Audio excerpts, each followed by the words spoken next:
Incest, which refers to intimate activity between close relatives, is widely regarded as a social and biological taboo. Evidence of incest prohibitions dates back to prehistoric times. Archaeological discoveries indicate that early Homo sapiens likely avoided inbreeding due to its detrimental effects on children's health. This avoidance was a survival strategy to prevent the combination of harmful genetic traits, thereby maintaining the population's overall fitness. As humans transitioned from small nomadic groups to larger settled communities, establishing clear rules about intimate relationships became increasingly crucial. The incest taboo emerged to regulate intimate relationships, ensuring social stability and the growth of communities. It played a crucial role in the development of kinship systems by defining permissible marriage partners, thereby establishing complex kinship networks. These networks facilitated cooperation and alliances between different groups. In many societies, the incest taboo became more than just a rule. It evolved into a deeply ingrained social norm. This norm was often reinforced through myths, folklore, and religious teachings that portrayed incest as a grave moral sin. Such cultural methods ingrained the incest taboo in the collective consciousness, ensuring its enforcement across generations. Interestingly, in the animal kingdom, incest is more common than one might expect. Many animals mate with close relatives, often not by choice, but due to limited options. Returning to human practices, incest in ancient Mesopotamia dates back to the earliest civilizations. Among the ruling classes, incestuous relationships were often a political strategy to maintain power within a single family or dynasty. The Sumerians, one of the earliest civilizations in Mesopotamia, documented cases of incestuous marriages as early as the 3rd millennium BCE. In the city-state of Ur, excavations of the royal tombs in the 1920s revealed the burial of King Meskalumdug alongside his sister, Queen Puabi, highlighting the prevalence of incestuous unions among the elite. Incestuous practices were not confined to royal families. Legal texts from the Old Babylonian period indicate that incestuous marriages were also conducted among commoners. The Code of Hammurabi, one of the oldest deciphered writings of significant length, does not explicitly prohibit incestuous relationships, suggesting that such unions were socially accepted. Moreover, Mesopotamian mythology often depicted gods engaging in incestuous relationships. For instance, the Enuma Elish, a Babylonian creation myth, tells of the union between the sky god Anu and his sister, the earth goddess Kai. Such divine examples may have provided a religious justification for incestuous practices. Furthermore, Assyrian law tablets from the 1st millennium BCE reveal that marriages between brothers and sisters, as well as between parents and children, were not uncommon. These laws were complex and differentiated between full and half-siblings. Full siblings could marry each other, while half-siblings could not unless they shared the same mother. In the Neo-Assyrian period, royal incest became increasingly common, likely as an attempt to preserve the purity of the royal bloodline and to strengthen claims to the throne. Assyrian king Ashurbanipal, for instance, is known to have married his sister, and such practices were likely common among the Assyrian nobility. In contrast, the Akkadian Empire, which emerged in the 24th century BCE, appears to have had stricter rules regarding incest. The laws of Eshnunna, a legal code that predates the Code of Hammurabi, explicitly disallowed marriages between siblings and between parents and children. This suggests that societal attitudes toward incest varied significantly across different Mesopotamian civilizations and periods. Despite these variations, it is clear that incestuous practices were a significant aspect of ancient Mesopotamian society, deeply intertwined with political, religious, and cultural norms.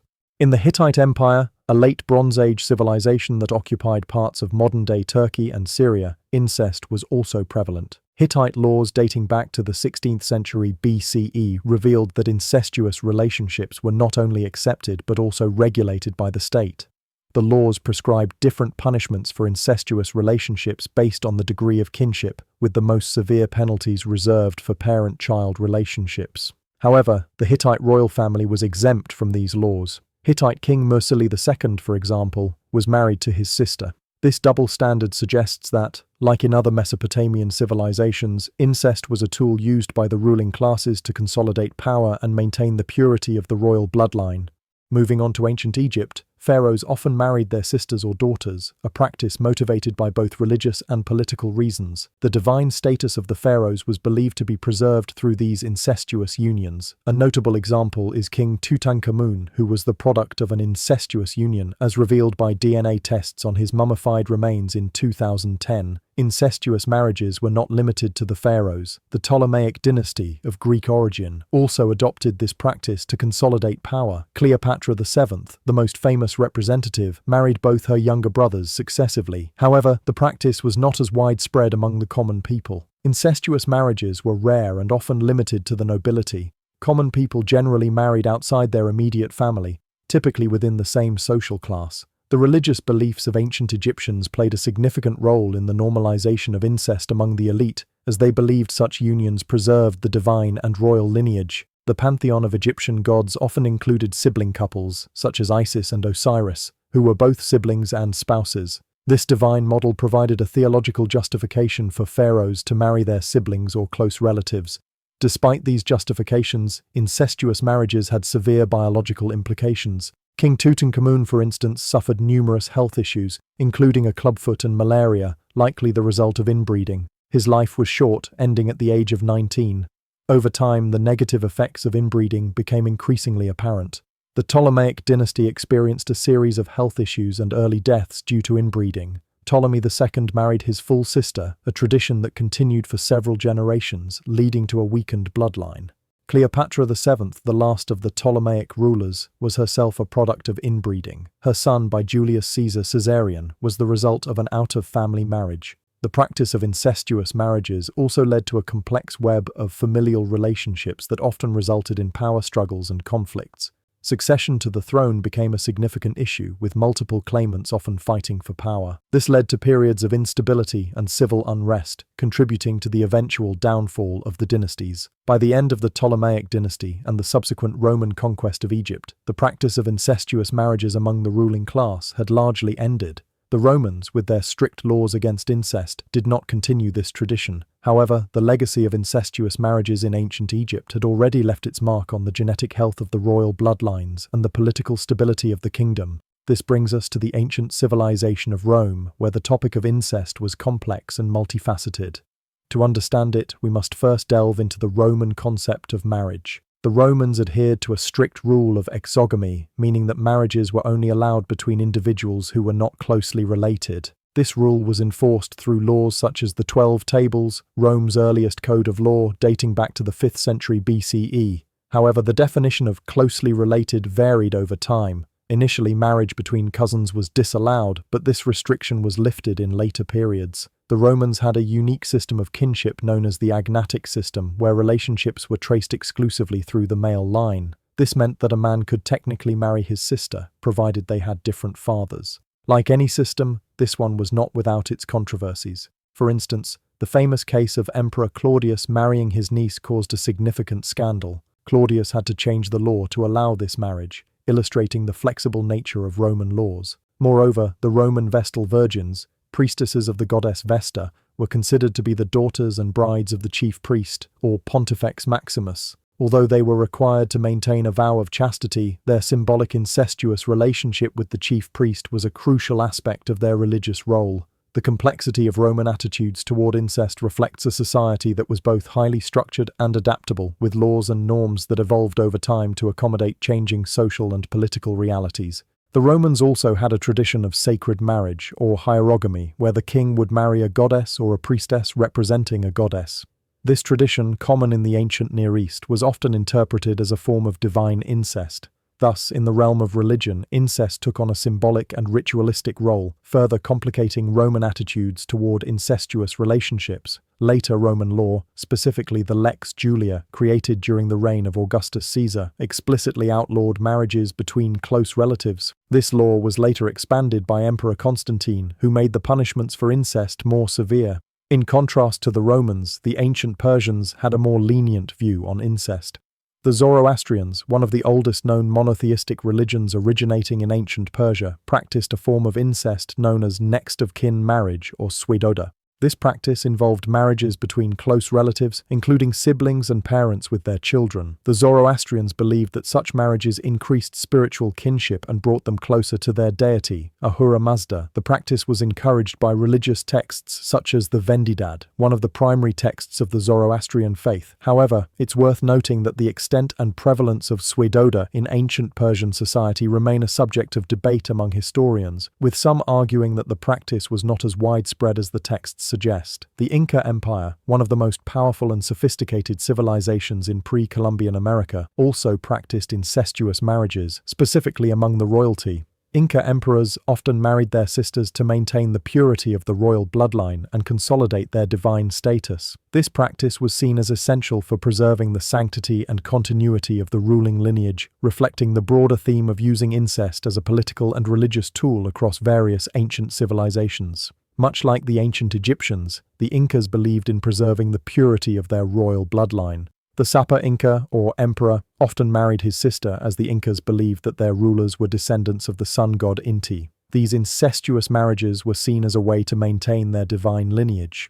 However, this practice was exclusive to the royal family, and commoners were strictly prohibited from marrying close relatives. In the annals of Chinese history, incest, particularly among the royal and noble classes, has been a subject of both fascination and taboo. The earliest recorded instances date back to the Shang dynasty, where brother-sister marriage known as Shangdi Hun was common. However, the Zhou dynasty, which followed the Shang, introduced the Rites of Zhou, a text that served as a guide for social norms and behavior. This document explicitly prohibited marriages between close kin, marking a significant shift in societal attitudes toward incest. Confucian philosophy, which rose to prominence during this period, further reinforced these prohibitions, emphasizing the importance of maintaining proper relationships within the family structure. Despite these changes, instances of incestuous relationships persisted in the upper echelons of Chinese society, often driven by political necessity or personal ambition. For example, during the Han Dynasty, 206 BCE 220 CE,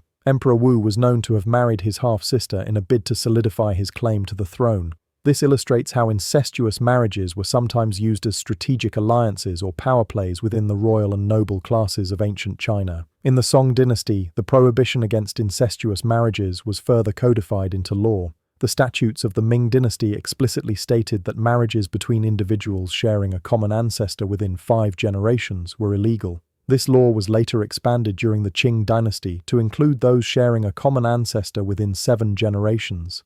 However, despite these stringent laws, exceptions were occasionally made for the royal family. For example, during the Qing dynasty, Emperor Kangxi arranged for his son Yongzheng to marry his cousin to maintain the purity of the royal bloodline. In the late Qing dynasty, the practice of Tongyangxi, or child brides raised as future wives for their adoptive brothers, became prevalent in rural areas. Although not technically incestuous, as no blood relation existed, it was still seen as a form of pseudo-incest due to the familial relationship between the parties. However, it's crucial to note that these instances were exceptions rather than the rule, often met with public disapproval and historical criticism. The general societal norm in China has always been to discourage incestuous relationships. Turning to the island nation of Japan, the earliest records of Japanese society, such as the Kojiki and Nihon Shoki, dating back to the 8th century, contain multiple instances of incestuous relationships, particularly among divine beings. These narratives, rooted in mythology and folklore, reflect the cultural and religious beliefs of ancient Japan, where incestuous unions were often depicted as part of divine or supernatural relationships. The sun goddess Amaterasu was born from the left eye of Izanagi, who also fathered the moon god Tsukuyomi and the storm god Susanoo with his sister Izanami. The rationale behind these divine incestuous relationships was the preservation of purity. In Shinto belief, the gods were considered pure entities, and their incestuous relationships were justified as an effort to maintain this divine purity. This belief was mirrored in the imperial family, where sibling and parent-child marriages were common until the 6th century. The Taiho Code, implemented in 701 CE, marked a shift in societal attitudes. It prohibited marriages between close relatives in the imperial family, reflecting broader changes in Japanese society. The Heian period, 794 to 1185 CE, saw a decline in incestuous relationships, influenced by the introduction of Chinese Confucian ideals that emphasized familial hierarchy and respect. However, the practice was not entirely eradicated. The nobility, in particular, continued to engage in incestuous marriages to secure power and status. During the Edo period, 1603 to 1868, incestuous marriages among the nobility were used as a tool to consolidate power. However, societal norms were changing. The Tokugawa shogunate, ruling during this period, sought to control the samurai class and maintain social order by implementing strict moral codes based on Confucian principles. These changes gradually led to a decline in the acceptance of incestuous relationships in Japanese society. Incestuous relationships were viewed as a violation of these principles, and the shogunate issued laws to prohibit marriages between close relatives, even among commoners. These laws were enforced with severe penalties, including banishment and confiscation of property. However, the practice of incest persisted in remote rural areas, where the influence of the shogunate was weak. Marriages between close relatives in these areas were often driven by practical considerations, such as the lack of suitable marriage partners and the need to keep property within the family. The Meiji Restoration in 1868 marked a significant shift in Japanese society. Western ideas and Christian morality began to influence Japan, and the new government sought to modernize the country and align it with Western norms. In 1872, the Meiji Civil Code was enacted, which prohibited incestuous marriages. However, the definition of incest was narrower than in the West, and marriages between cousins were permitted, and even encouraged, as a means to strengthen family ties. The 20th century witnessed further changes in attitudes toward incest in Japan. The influence of Western ideas continued to grow, and societal norms evolved in response. Although cousin marriages remained legal, they began to decline in popularity due to factors such as increased mobility, which expanded the pool of potential marriage partners, and growing awareness of the potential health risks associated with close relative marriages. The post-World War II period marked another significant shift in Japanese society. During the Allied occupation, efforts were made to democratize Japanese society, leading to the introduction of a new constitution and legal codes. The new Civil Code of 1947 maintained the prohibition on incestuous marriages, but the definition of incest was expanded to include relationships between in-laws and step relatives. Despite these legal prohibitions, instances of incestuous relationships persisted, particularly in literature and popular culture, where depictions often served to challenge societal norms and explore taboo subjects. In the late 20th and early 21st centuries, the Japanese government took steps to address the issue of incest. New laws were enacted, and support systems were put in place to protect victims, reflecting a growing recognition of the harm caused by incest and a commitment to preventing it.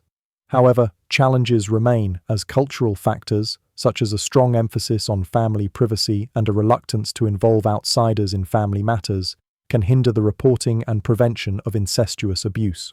Moreover, the legal definition of incest in Japan remains narrower than in many Western countries, with marriages between cousins still legal, reflecting a lingering influence of historical practices. In the Indian subcontinent, the ancient Hindu texts known as the Dharma Shastras provide extensive guidelines on familial and societal relationships, including prohibitions against incest. These texts emphasize the importance of upholding moral and social order within the family and broader community, reflecting the cultural values and norms that have influenced Indian society for centuries. In Indian society, the Manusmriti, one of the most important texts, explicitly forbids incestuous relationships and prescribes severe punishments for violations. The concept of Sapinda relationships, as defined in these texts, includes not just blood relatives but also extends to relatives by marriage and individuals sharing a common lineage. Marriages within Sapinda relationships were strictly forbidden, reflecting the strong societal norms and legal prohibitions against incest in Indian culture. These norms were influenced not just by religious texts but also by local customs and traditions, creating a widespread taboo against incest across different strata of Indian society. Turning to the Middle Ages, a period from the 5th to the 15th century characterized by significant social evolution and complex familial relationships. Incestuous relationships were not uncommon, primarily among royal families. The primary reason for this was the preservation of power and property within the family. Marrying within the family ensured that wealth, estates, and titles remained within the same bloodline, consolidating familial power and influence. This practice was also prevalent among the Habsburgs, a powerful European dynasty that ruled several territories from the 13th to the 20th century. Despite the Church's opposition to incestuous relationships, many royal families persisted in such marriages, leading to complex genealogical trees and numerous health issues. The Habsburgs, for instance, suffered from the Habsburg jaw, a genetic deformity caused by generations of inbreeding. During the Middle Ages, attitudes toward incestuous relationships in Europe underwent a shift, largely due to the growing influence of the Church. The Church's opposition to incestuous marriages was rooted in biblical teachings, which condemned incest as a grave sin. This stance was reinforced in the 12th century with the Fourth Lateran Council, convened by Pope Innocent III in 1215. The council decreed that marriages were only prohibited up to the 4th degree of lineage, as opposed to the previous 7th, aiming to address the practical difficulties in enforcing the broader prohibition. However, despite the church's efforts, incestuous marriages persisted, sometimes with the tacit approval of the church itself. The church would occasionally grant dispensations, allowing close relatives to marry for political or social reasons. These dispensations were often given to the nobility, further solidifying the practice among the ruling classes. The church's stance on incestuous marriages sparked controversy and debate within religious and secular circles alike. Debates within the church regarding the appropriateness of prohibitions and the granting of dispensations were not uncommon. Some criticized the church for being too lenient, while others deemed it too strict. Despite the church's official stance, many bishops and cardinals hailed from noble families and often leveraged their positions to advance their family's interests, even arranging marriages between close relatives to consolidate power and wealth. This disregard for the church's prohibitions fostered a culture of nepotism and corruption within its ranks, eroding its moral authority and credibility. Such practices were not confined to the Catholic Church alone. The Orthodox Church, with its separate development and traditions, also witnessed instances of incestuous relationships among the clergy, driven by similar motives of consolidating power and wealth within familial circles. The Church's involvement in such marriages precipitated a crisis of legitimacy, fueling calls for reform within its ranks and ultimately paving the way for the Protestant Reformation in the 16th century. The Reformation ushered in significant changes in the Church's practices and attitudes toward marriage, including the prohibition of incestuous unions. Moreover, the rise of nation-states and the decline of feudalism precipitated a shift in power dynamics. The waning influence of the nobility diminished the imperative to maintain power and wealth within familial confines. Consequently, marriages based on political alliances became more prevalent, often involving families from disparate regions or countries, signaling a departure from the insular practices of incestuous marriages. Indeed, the Church began to educate the public about the dangers of incestuous relationships, emphasizing both the health risks and moral implications involved. Despite this effort, and the decline in frequency, incestuous marriages persisted to some extent, albeit with less frequency, often sparking scandal and controversy. These marriages increasingly came to be viewed as outdated relics of the past, out of step with evolving social and moral norms. The decline of incestuous marriages during the Middle Ages marked a significant shift in societal attitudes toward marriage and family relationships, laying the foundation for the modern understanding of marriage based on mutual consent and love, rather than solely on considerations of power and wealth. In medieval literature, such as the Arthurian legend of Mordred, the illegitimate son of King Arthur and his half-sister Morgause, the disastrous consequences of incest are starkly portrayed. Mordred's treachery leads to the downfall of Arthur's kingdom, serving as a cautionary tale that reinforces the negative portrayal of the incest taboo. Throughout literary and popular culture, incestuous relationships have been recurring themes, from the Greek tragedy of Oedipus Rex to modern works like George R.R. Martin's Game of Thrones, often exploring the societal and moral implications of such relationships. Moreover, the incest taboo has influenced religious doctrines and moral codes across various cultures. Many religions explicitly prohibit incestuous relationships, viewing them as a violation of divine law. These prohibitions are often reinforced through religious texts, rituals, and teachings, which depict incest as a serious moral transgression. The story of incest in Christianity traces back to the biblical narrative of humanity's creation. According to Genesis, the first book of the Bible, God created Adam and Eve as the first human beings. Their children, Cain and Abel, are the earliest recorded siblings in human history.